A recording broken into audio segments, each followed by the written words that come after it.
All right. Well, let's get started, friends. It's good to see you. So, if those of you that haven't been around, welcome. We actually are recording what we've been doing on Wednesday nights because there are a number of people that can't be here. We have people serving in student ministry and children's ministry and people that are working, but they wanted to be a part of what we're doing. So I was like, I'll record it so that you can still catch into what we're doing. Yeah. How do we get it? So how do you get it? So that's where I was going next, but that's a fine question.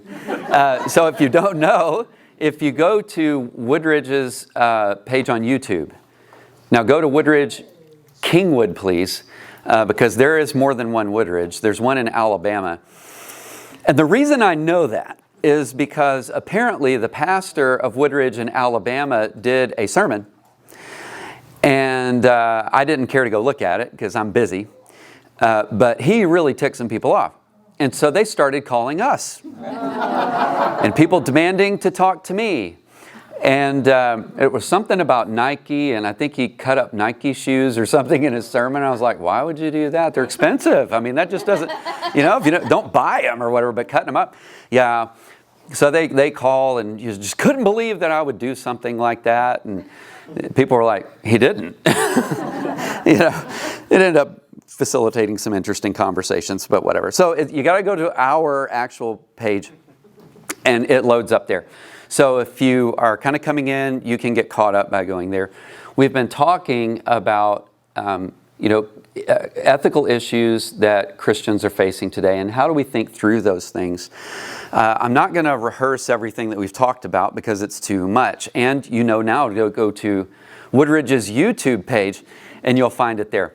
So you can get caught up there. Tonight we're shifting gears. We've been talking about LGBTQ issues. And did you upload last week's? I don't know if last week's is up yet. Is it, Ed? I didn't see it. It went up today. Okay. So there you go. So it is now live. My mother, in fact, called and said, hey, when's the next one coming up? It ain't there. And I'm like, all right. Okay, so we're shifting gears, and we're going to get into transgenderism tonight and probably next week. And then we'll see what kind of time we have left, because I wanted to get into some issues related to life and death issues. I wanted to specifically talk about abortion. I wanted to talk about euthanasia.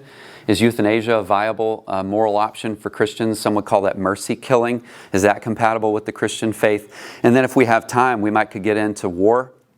That would seem appropriate nowadays.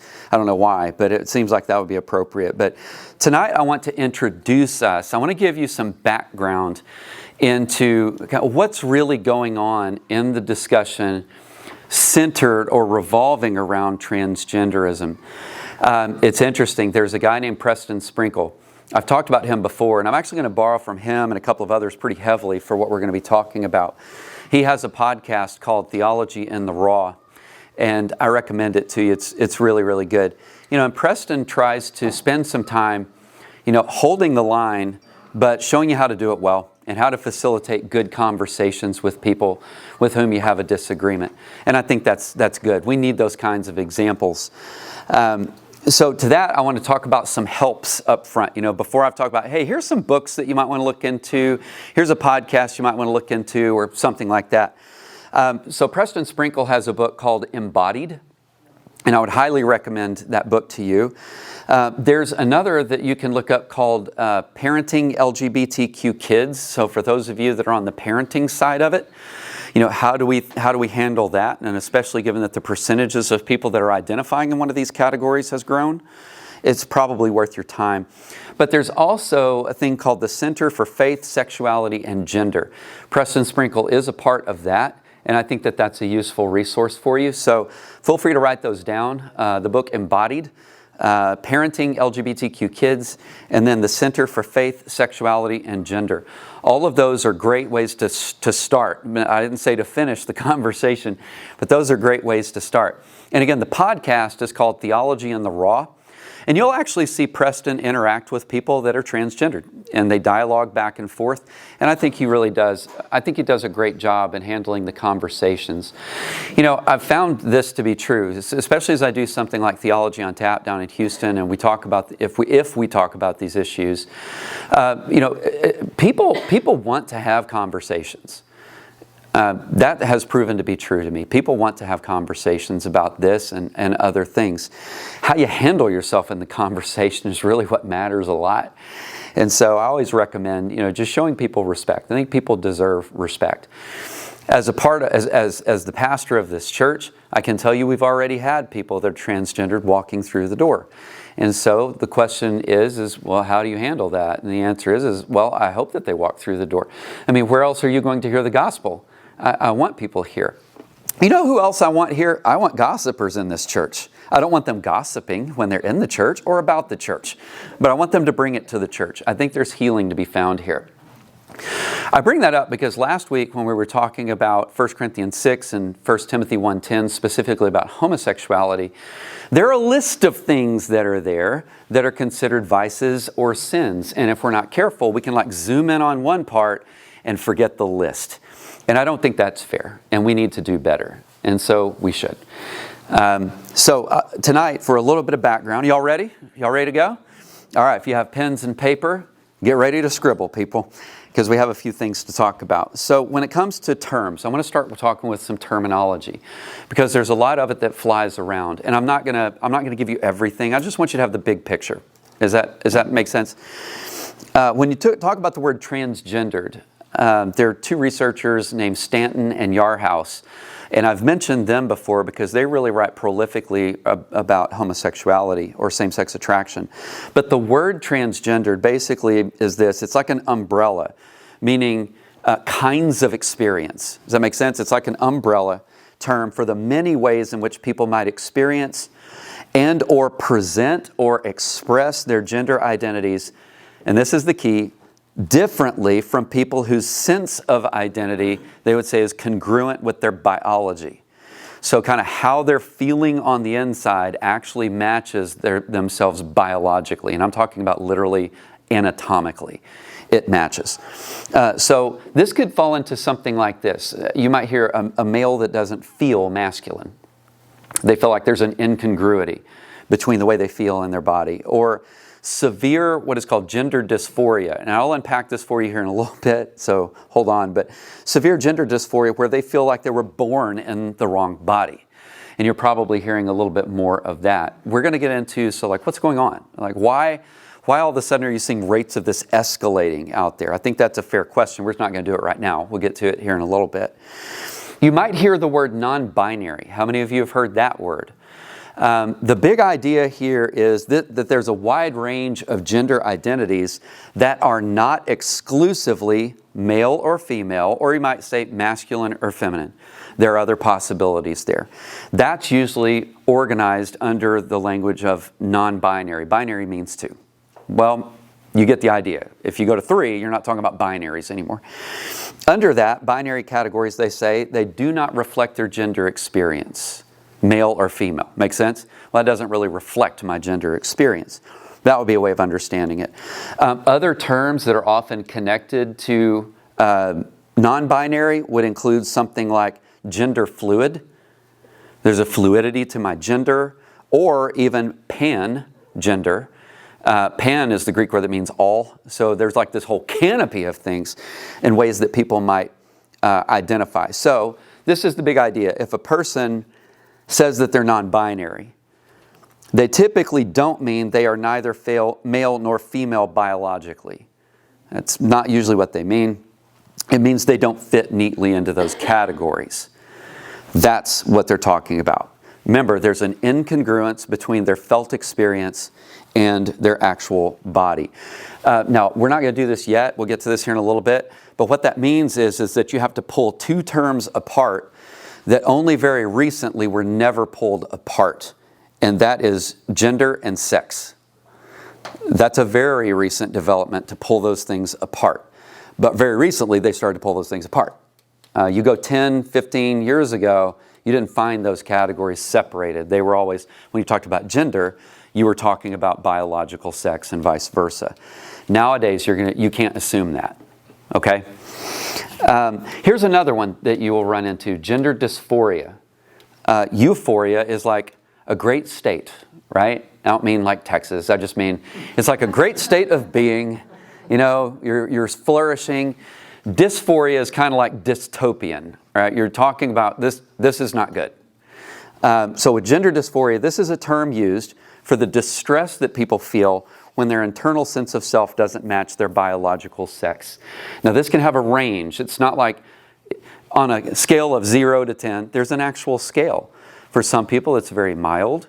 For other people it's very severe, or at least as the studies are showing. Here's the other thing with dysphoria. It can come in waves. So like Tuesday, feel great. There's no like, yeah, I feel fine. And then Wednesday hits and they're like, I don't know what just happened, but I feel really, really bad. There's a huge disconnection in my felt experience and my body. So it can come in waves. And not everyone who identifies as transgender, I want to be very clear here, not everybody that identifies as transgender experiences dysphoria. That just is not true. And not everyone who experiences dysphoria is transgendered. Some people have kind of this felt like, something's not right here, but they don't then like turn with a transgendered label, or, you see what I'm saying? One doesn't mean the other. So I just wanted to put that out there. Now there's another term that you get in bed. I said I was going to hit you with terms real quick, so thank you for learning fast because we're going to move. But you've probably heard the term cisgender. This is a very recent term that refers to people whose identity, meaning their internal identity, their felt experience, matches their biological identity. Would you repeat that? Yeah, cis, C-I-S, gender. In other words, it's me. You know, so I would be described as a cisgendered male. That what is happening internally with me actually matches my biological sex. Is that a clinical or definition, or is that a pejorative at this point? Well, is it a clinical or is it a pejorative? And the answer is both. You know, I mean, it's true, because if you look at the way that things are spoken of, if you're identified as cisgender from somebody that's in the transgendered community, it can be used in a very negative way. All you have to do is go and watch. You know, who are you to say anything, you white cisgendered male? And that's a quote, right? So obviously when they say something like that, they don't mean it in a good way. By the way I look at it is, well, why should you be hating on me simply because my internal felt sense of self matches my body? I don't think that should be counted against me, right? I don't have the struggle that you do, but don't hate me for not having the struggle. I just don't. But that's what cisgendered means. There's a matching relationship between what's going on inside and what is actually matches your biological sex, which has to do with your actual body. Intersex. Here's your next one. Are y'all writing these down? Because I said this at the beginning of the semester. I reserve the right at any time to give you a quiz. Next week. I'm just kidding. Intersex. This is the big idea. This is the term used to describe the medical conditions where a person is born with one or more atypical features in their sexual anatomy. Now you're talking about the actual body. Okay? Just so you know, this, there are a number of things here. It could be in their chromosomes. This could be a disorder of sexual development that just literally biologically happens. This was previously, you might have heard the word hermaphrodite. Now the word is intersex. The word hermaphrodite is almost considered a pejorative, kind of like you were talking about before. It's almost considered a negative label. They don't really even go there. So if you hear the word intersex and you think hermaphrodite, it might like draw your mind to what it's referring to. But that's probably not the way that people are going to talk about it anymore. Here's some interesting information. 99% of people with an intersex condition are biologically male or female. Now remember, we're talking about the body with this one. The other 1% actually have characteristics of both. All right? Physical characteristics. So 99% of people with an intersex condition are biologically male or female. 1%, and I'll explain it here in a little bit, 1% have aspects of both. I will explain it here in a second, Charles. So the people. So we're talking about, So let me give you an example of what this would mean. So sometimes a baby can have genitalia with some male characteristics and some female characteristics. Like doctors actually have to address this. in the hospital, for example. And deeper than external appearances, some people are born with a mix of male and female biological features. We know this to be true as well. For example, both a uterus and testicles. That might fall into this category. Now notice we're talking about just things that are true about a person's body. It's just what happened. That would fall into this category, but notice those are actually on the inside of the body, not on the outside of the body. But it's still true of the body. Does that make sense? That, I think, helps you understand what's going on there a little bit. I just want to give you a couple of examples. Right? Does that make some sense? Okay. Earlier I pulled apart sex and gender, and I want to talk about that for just a little bit. When it comes to the word sex, this is based on reproductive structures, hormone differences, or even like chromosomal structures. So girls are, anybody, X, and boys are XY. That's where this is going to fall into, would be under that category. Whereas now, at least, gender is not a synonym with sex anymore. I mentioned that before, but I'm bringing it up again. Here's the way it's viewed. It's now more viewed as and I'm just quoting one person, the psychological, so mental states, social, so cultural, aspects of being male or female. So it's the psychological and cultural aspects of being male or female. Notice what is missing from that. Any thoughts? What's that? Physical. The physical. Did you catch that? Psychological and social, but there's no mention of the physical that is there. So those two things have been pulled completely apart. So gender role describes, to give you an example, the social or cultural aspects of being male or female. The social or cultural aspects of being, so like masculine or feminine. That is typically cultural expectations that are associated with gender. That's actually going to be important here in a little bit. But does it make sense what I'm saying so far? Well, this is what little boys do. This is what little girls do. Now, I'm going to show you how that gets turned. Because some of you are sitting there and going, well, there are some kind of trends, right? I mean, I'm one of 3 sons. I'm the youngest of 3 sons. And turns out we're very different from girls. And I know that because I'm raising 4 girls. And most of the time I'm watching and going, I don't know what y'all are even doing. This isn't as hard as you're making it. And that's always helpful when I say that. Everybody just needs to calm down. Anywho, so we're going to get now to gender identity. I'm the only dude in the house, you know. I mean, the dog, he's great. The Dark Lord, I mean, where would I be without him? You know, that's the dog for those of you that are guessing. Huh? How often are you sharing that dog? Never, man. I'm the king of the castle, you know. So here's the question related to gender identity. You people, here's the question related to gender identity. Gender identity, is it a state of mind? That's one of the key questions out there right now. Is it what's called a metaphysical property, meaning literally to your ontology or your being? Well, notice what that would mean is it's actually talking about something more objective than just your state of mind. It's talking about, for example, like your body. Make sense? Is it that? Is it a belief about yourself? It's not so much about what culture is saying or your nice and clean categories of culture, like there are those, but is it what you are believing about yourself? And here's what's interesting. Even in the transgendered community, they debate this. Because you have, for example, one named Natalie Wynn, so that was a male transition to female, that said, if you live like, I'm trying to remember the quote, if you live like a woman, you're a woman.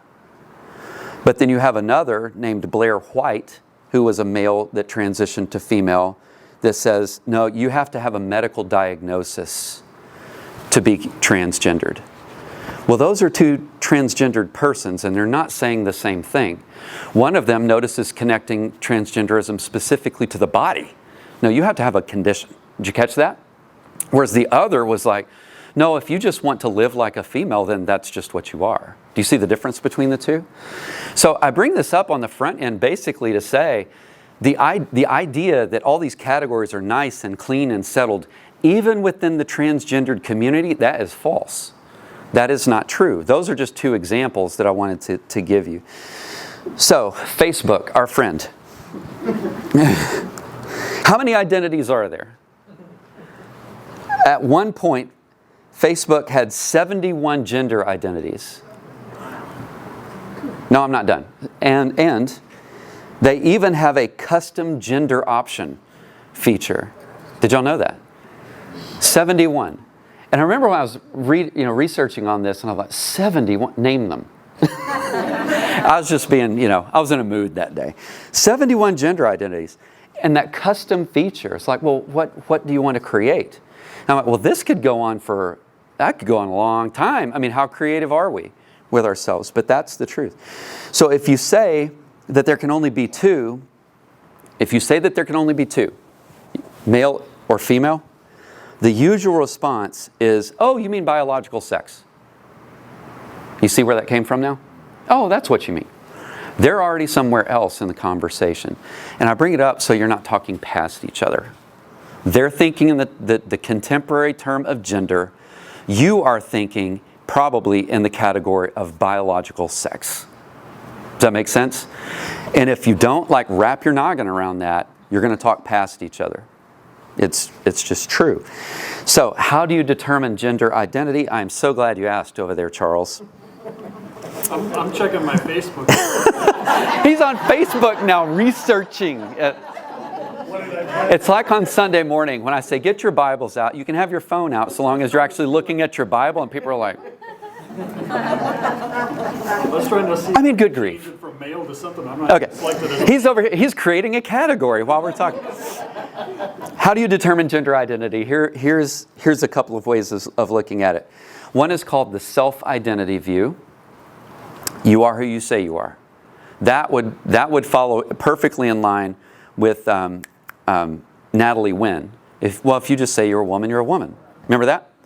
That would be the self-identity view. The other is typically the gender dysphoric view. So this is a psychological condition where something got crossed up and their brain does not match their sexed body. And in that case, what they would say is their identity should be medically determined, not just personally declared. You see the difference between the two? Okay. So, here's the next question. So, are we getting clear yet? Is this helping as I kind of pull these categories apart? Because if you don't, you get lost in the shuffle. Hold on. When it comes to gender dysphoria, people that, and it's on a scale, like I said, it might be mild, it might be very, very severe. There was something really interesting that I read. 61 to 88% of early onset dysphoria ended up desisting. Literally, it goes away at puberty. So you might have a kid, think a small child, that is really like something is wrong. I'm feeling really struggling here. They probably are. Now we'll get into factors here in a little bit on what those could be. They probably are. But I think we need to lean into the data a little bit here. So before we start doing, for example, gender reassignment surgery, or we start talking about puberty blockers, for Bill Maher to go on and say, we are literally researching on children and we need to be careful with this, he's absolutely right. And for a number of reasons, but I'm going to hold off on some of those. That statistic alone kind of blew me away. 61 to 88% of those kids, they were like, I'm really, really struggling. When they hit puberty, guess what? They were good. They were good. Now you can imagine what that means for those that, said, we need to do something about this. The overwhelming majority of them, if they just wait, it's going to be rough. I mean, you can't sit there and be like, yeah, it's just going to be fine. They're struggling right now. And you need to be sensitive to that. But it's like, fight through. I get it. What you're going through is real, but push through. And also get at some of the root causes or influences of what's going on. How many years of data is there? So the problem, he's like, how many years of data is there? The problem is this phenomenon has really blown up only in the last several years. It went from like not much of a thing to all of a sudden it's like it's everywhere. This is why, well, let me give you an example. Preston Sprinkle, I mentioned him before. He has the book Embodied. He also has another book called A People to Be Loved. That was his book on homosexuality. This is something that was interesting. Preston was telling a story at the beginning of his book called Embodied. And he said, there I was. He said, I was talking to a gay friend of mine. I think they were in Chicago or something. He said, there we were talking. Hey, what are you working on? He's like, well, I'm working on this book on homosexuality. He goes, oh, and he's talking to a gay man. He goes, oh, that's interesting. By the time you're done, it's going to be out of date because transgenderism is going to be the issue. Wow. And here's what Preston Sprinkle said. He was 100% right. He said, by the time I was done, it had already overshadowed the other issue. It's been like this. So what I can tell you is all of this research is very recent. Like they're doing the best that they can with something that we're seeing that's literally unprecedented in terms of its scale and escalation. Not to say there weren't people struggling with transgenderism 30 or 40 years ago. I'm talking about to a percentage. Yeah, but when did they start doing, need to be careful with my pronouns. Well, Say we, they. no, you have decades. When did they start doing Yeah, you have decades. You have decades of research, but the thing is given the escalation of it, it's like what's going on. I'll get into this here in a second. Okay. Did you say surgeries? When did they start doing surgeries? Actual transitioning. Yeah. We'll get. Yes. What is the percentage of the transgender community compared to the whole world as far as, you know? A whole world. I'm not sure. I mean, isn't there a percentage of some kind that, how many, and then a very small percentage? Overall, it's a very small percentage. Yeah. So the question is, what's the percentage that would identify as transgendered? But that number has grown. And so nobody's really wondering about that. Worldwide, I don't know. Yeah, I don't have an answer for that. Yeah. Do we, because it is ballooning in the last several years, my question is why? I'm going to get in that in a little bit. So her question is why, but I'm going to give you a rain check, okay? We'll get into something that, because right now people are trying to figure out what's going on. Like why to this scale? Yeah, that's right? my question. We'll get there. When it comes to dysphoria, so we're talking about this kind of chasm between the body and the mind or whatever. There's a category called rapid onset dysphoria. Like it just hits, it happens. Here's what the studies are indicating. This is mostly from social influences. Isn't that interesting? It's mostly from social influence. Now friends, those are sad stories to me. And so I have a lot of compassion for people that have struggled with that. So it's called trans detransitioners. They transed and detransed, so to speak. So maybe they transition socially. It's like living like a girl when you're biologically male, or hormonally, like what they put in their body, or surgically, and then they decided, I want to live like my biological sex again. Sometimes, this is what the studies are indicating, sometimes it's because their depression and anxiety didn't go away. It was still there, and even magnified. That's just sad to me. Sometimes because they developed rapid onset dysphoria, partly because of their environment. And then once they left the environment, well, the allure of the trans world went away. Meaning it could be factors in their home life. And then they get out of the home and they're like, I feel better now. No, literally, I feel better now. I don't have to do this anymore. And they go back to what would be a match between gender and biological sex. The number of people desiring detransitioning just is rapidly growing. Rapidly growing. I just want the story to be told. So, I said I wanted to talk about mental health concerns. We talk about factors. It's like, what's going on? I don't think anybody is wondering, are we better off mentally and emotionally and psychologically now than we were, say, in, I'll pick a year, 1990? And the answer is we're not. We're not better off. And one of the key factors you probably have on you right now, it's your phone. It's your phone. I was reading an article not about this, I was just reading an article the other night. They said, we used to think in the research that there were some advantages to the smart technology that you have in your phone. Here's what we found. Nope, we were wrong. There's none. That is literally what they said. I was like, well, I don't know. I'm reading news off the Twitter right now. I'm reading your article, right? That's literally what I said, but it's not Twitter. It's X. Sorry. Habits, they die hard. Sorry about that, Elon. Anyway, what are some of the mental health concerns related to this issue of transgenderism? I'll give you more a little bit later, but here are a couple of things that I want you to kind of wrap your mind around tonight, especially teens. What the research is showing is that they have what are called co-occurring mental health issues, meaning there's more than one. Co-occurring. They're happening at the same time, right? Like anxiety. And I don't mean like, I kind of feel a little off right now. I'm talking about legit, overwhelming anxiety. Depression. And not like, it's kind of a rainy day and, legit deep depression. And even eating disorders. The studies are what the studies are.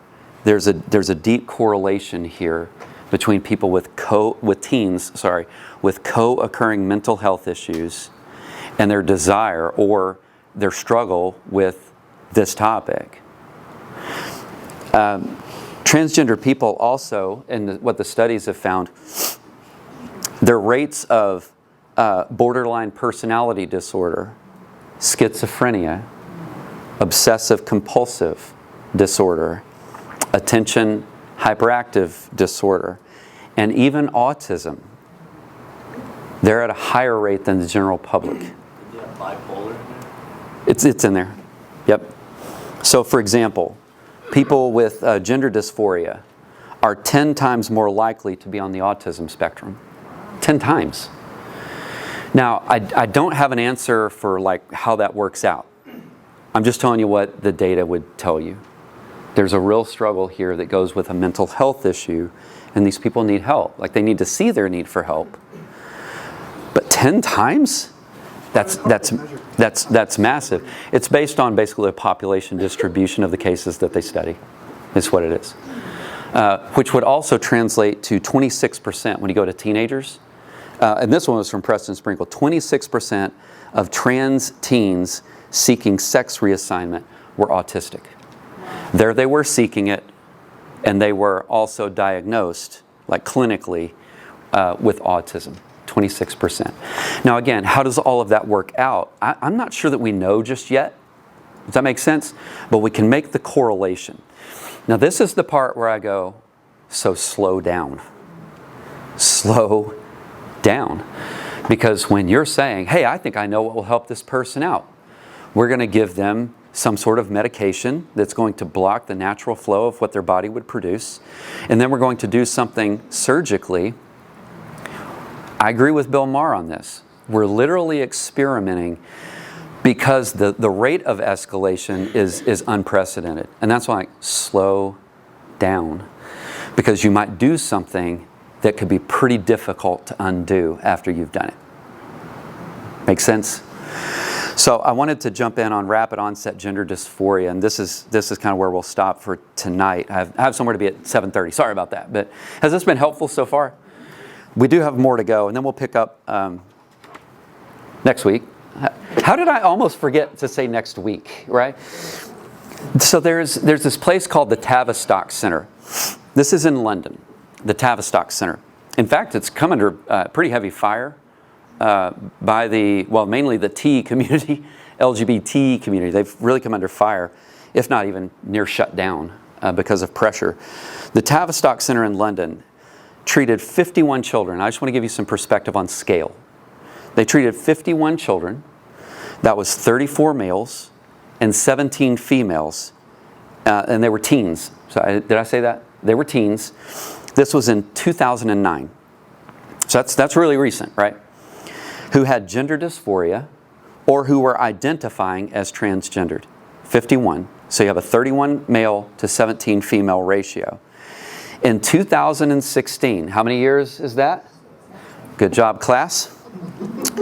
The same clinic saw 1,766, 557 males, 1,209 females.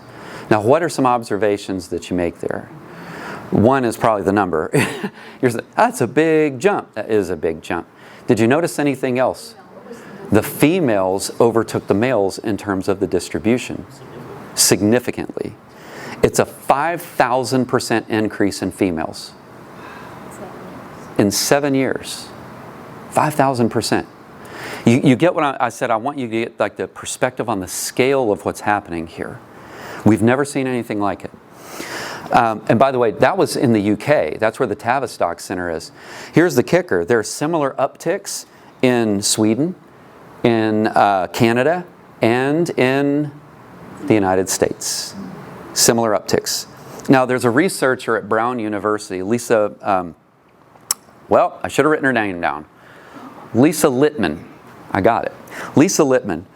She's the one that coined the term rapid onset gender dysphoria. Like it hits, right? And they're struggling. She's the one that coined it. But here's what she found in her research. She said, but I have found common factors here of what's going on. Here's a couple of things that she found.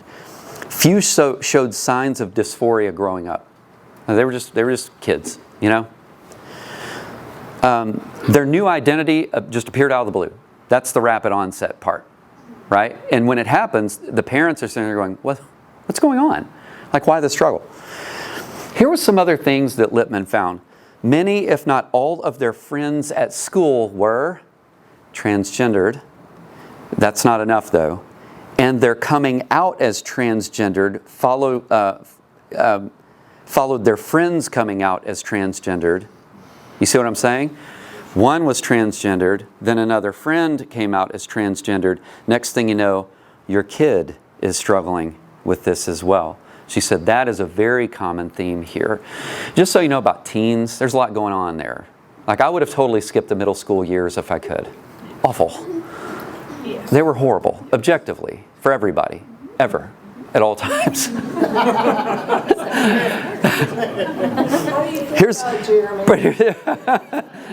Oh man, talk about a horrible time. Good grief.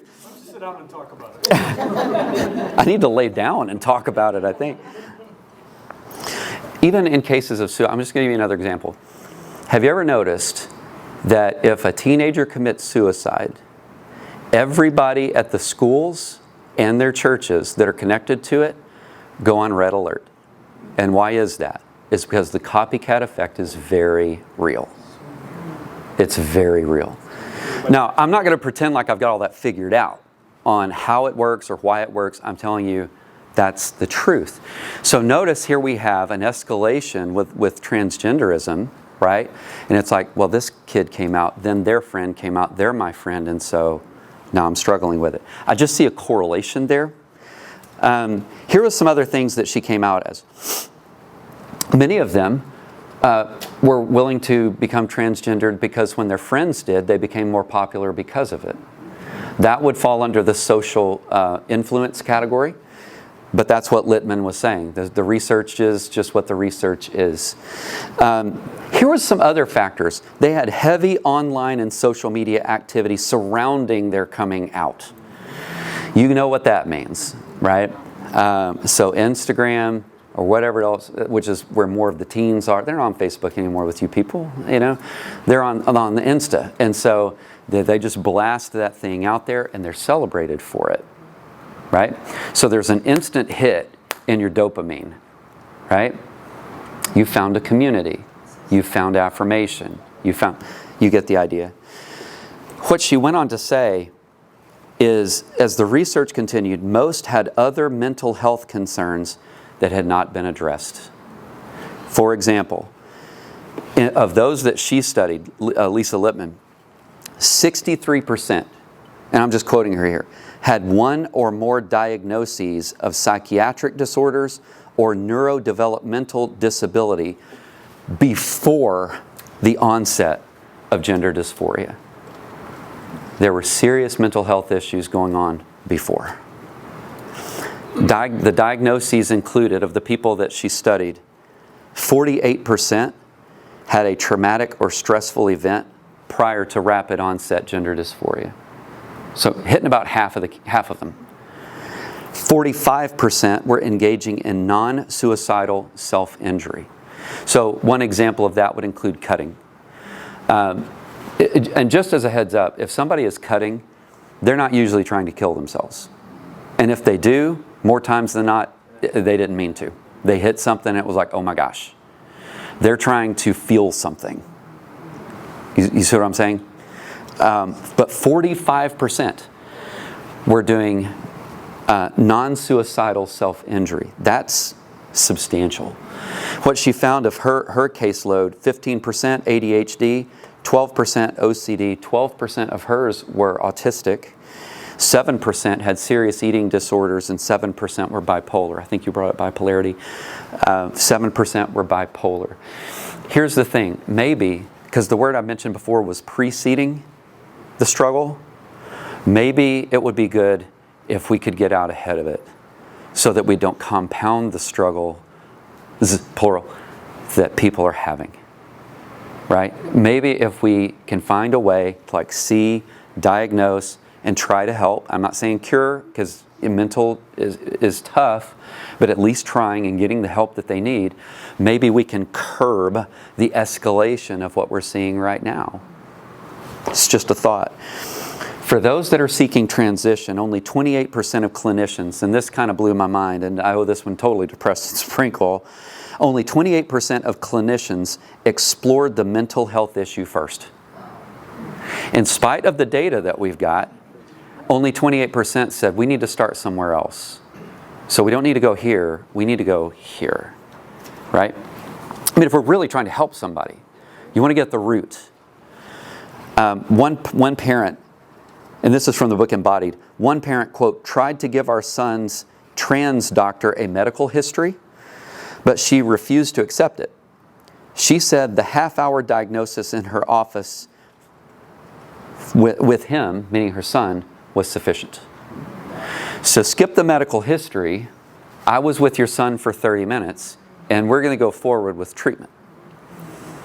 That strikes me as abrupt and negligent, right? That's amazing. Here's the other factor, though. Imagine you're the parent. What are some of the concerns that you might run into? Well, it's this. Parents who were resisting were often labeled as transphobic or bigoted by their kids if they encouraged their child to wait. It's like, wait it out. This will probably pass. Over 250 parents surveyed, and almost all of them said the same thing. That was part of what was going on.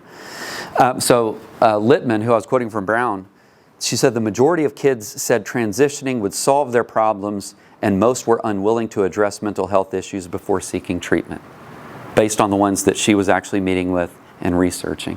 This is just what I want to do. So, I think you can see, this is a layered conversation, right?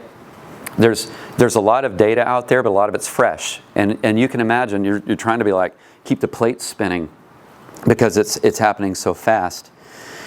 So let me just think through a couple of things here with you, and then we'll kind of land the plane for tonight, and then we'll pick up next week, okay? So here's an argument. Here's why all of a sudden you're seeing this explosion. They were always already there, or as the argument goes. They were always there. It's just there's no social stigma against it now, and so they're letting you know who they are. Here's the catch. It doesn't explain the unprecedented number of females seeking treatment. Remember earlier I was like, pay attention to something I'm about to tell you. Categories are literally flipping. And it doesn't explain that change in what's happening in this discussion. I mean, historically, biologically males outnumbered biological females in rates of dysphoria. So in the United Kingdom, for example, a 1,460% increase in males a 5,337% increase in females. I mean, saying that they already were that, and now that there's no social stigma, doesn't account for that. Does that make sense? It doesn't account for that. Teenage girls, by the way, especially in the West, have struggled with eating disorders. That's proven to be true. Body dysmorphia and other disorders related to body image. And Littman says that is a huge reason for the change. Is that. It's one of the big factors. Now, there are a number of other things that I think I could talk about from, when you get into anorexia and so forth, I want to kind of put that down. But just as friendship cliques can set the level of preoccupation with one's body, and it can, and social media is not our help there, but it's true, but it can get them preoccupied with your body image, weight, and techniques for weight loss. So also, many friendship cliques set a level of preoccupation with one's body image, gender, and techniques to transition. We're finding that to be true. So you can see from where we're at so far, and this is kind of how I'll end it for tonight, gender stereotypes have a part in this. They do. So a doctor in Wales, and this is where I'll stop, a doctor in Wales prescribes hormones to a 12-year-old biological female who had been on puberty blockers since the age of 9. Why did they do that? What was the reason that the doctor gave? And the answer was, this child has always been a boy, never worn a dress, and always played with boys. Now, where would that come from? I'm sitting there going, well, there were tomboys when I was growing up, but they're, A lot of times the girls don't have a choice. There's nothing but boys around, so they play with. There are a lot of factors here, but where did the doctor go with it? Right? Well, so notice there's something interesting here. This is all I'm saying. There's something interesting to me here. On the one hand, you have people wanting to step away from gender stereotypes, right? And on the other hand, are simultaneously using gender stereotypes as a rationale for people to transition. And I'm like, you can't have it both ways. But more importantly to me, that's just me being, I think, logical with it. I won't be insensitive when I say that, but I'm like, you cannot have it both ways. You can't. And yes, there are stereotypes for boys for reasons, and there are stereotypes for girls for reasons, right? And then you have those that are kind of the outliers that don't fit into the categories, but it's fine. Everything is fine. This is kind of how I want to end with it tonight, and it's on medicine, and I'll get to the ethics of medicine next week because we brought it up, but I just want to say a couple of things. What are some of the risks with cross-hormone therapy, or what's called CHT, cross-hormone therapy? Well, one concern is the ambiguity with it. So, for example, there is an organization called the World Professional Association for Transgender Health. They say hormone therapy is medically necessary intervention for individuals with gender dysphoria. Medically necessary. All right, so if you had a highlighter, you'd probably highlight that and be like, what does that mean? Like, definitions matter, right? However, this includes gender non-conforming as a category. So an example of gender non-conforming would be a boy who plays a violin rather than football. Well, that's gender non-conforming. That would actually fall into the category that he's talking about. What state has a disproportionate number? I know you were asking. And the answer is California. 27% of California youth are considered gender non-conforming. So think about this. Cross-hormone therapy. Should we be giving 1 out of 4 kids in California hormone therapy? And I'm just saying, slow down. Slow down. What are some of the health risks with cross-hormone therapy? Adverse changes in cholesterol, blood pressure, increased risk of heart attacks and strokes, increased risk of blood clotting, increased risks of cancer. If you use cross-hormone therapy for over 2 years, you're likely infertile, meaning both men and women. You're likely infertile. So it's like, slow down. Especially if, take a preteen category where 61 to 88% of them were like, after I hit puberty, I was like, hey, you know what? All of a sudden I feel better. That wasn't my experience with puberty, by the way. I felt worse. But they all of a sudden felt better. It's like all of a sudden something regulated in their body. And imagine that they've already been on this for a couple of years. Can't get that back. So it's just slow it down. And how about puberty suppressors? And this is where we'll stop. What are some of the effects? Here you go. Stunted height. Seriously diminished bone density. Which is not a problem unless you like having a skeleton. Mood and emotional alteration. Negative effects on memory. Flexible thinking. Like you won't. You become very hardened in things. It seriously impacts self-control, diminished IQ levels, and stunted genital development, which you could probably predicted that one, but it still needs to be said. There are still some questions on like what it's doing to the brain. Like I think they're still trying to figure that out. And I want to be fair. Some people don't have these issues. That's true. But there is a concern about, and this is the thing, what we don't know. Like what don't we know medically? So Carl Hennigan, he's at Oxford. No, he's at Oxford. And here's what he said. Puberty blockers are being used in a time of profound scientific ignorance. That's why we need to kind of put this down. Maybe let's focus on something else first. Like if in the data what it is indicating is a lot of coexistent mental health issues, here's what I'm saying tonight. Let's get some help on that side of the equation. Let's start there, not in the other place. Right? Okay. I have a meeting to go to, and so I'm going to do it. Was tonight helpful at all? We're not done. We'll pick up there next time. We don't even know where we're picking up because I didn't tell you. But still more to go on transgenderism.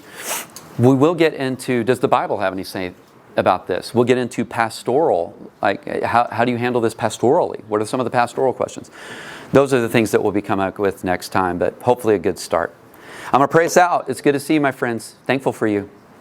Yeah, Roy? Just a real quick comment. Yes? So Jim Dennison, the Dennison Forum, I'm sure you're... The Dennison Forum. Yeah, Jim Dennison. So there's a great article on the Dennison, DENISON forum.org, and it's about an hour read, but it's what does the Bible say about transgenderism? So the Dennison Forum has an article called "What Does the Bible Say About Transgenderism?" Yeah. Okay, there's a resource for you. Yeah, it's a really good read, and it really is Helpful. I highly recommend it. Yeah, good. Thanks, Roy. Forum. Yeah, I have not read that one, so appreciate it. All right, I'm going to pray, friends. Blessings to you. We're thankful, Lord, for your kindness and graciousness to us, and we thank you for your Holy Spirit who is with us. I pray the richest of your blessings on my friends here tonight. And I pray that they would experience your nearness to them, your love and your care for them, that they would see your provisions for them. And for the things that we've talked about tonight, we've talked about it to be of good use to people. This is a topic that you know, Lord, that we have to talk about. And we want to be of help. And I pray tonight has gone at least a step in that direction, to be of good use and of good help to people that are struggling. And I pray that as you open up conversations with people that might be struggling with this or same-sex attraction, as we've talked about before, that they would see the love of Jesus in us. And we ask this in Jesus' name. Amen.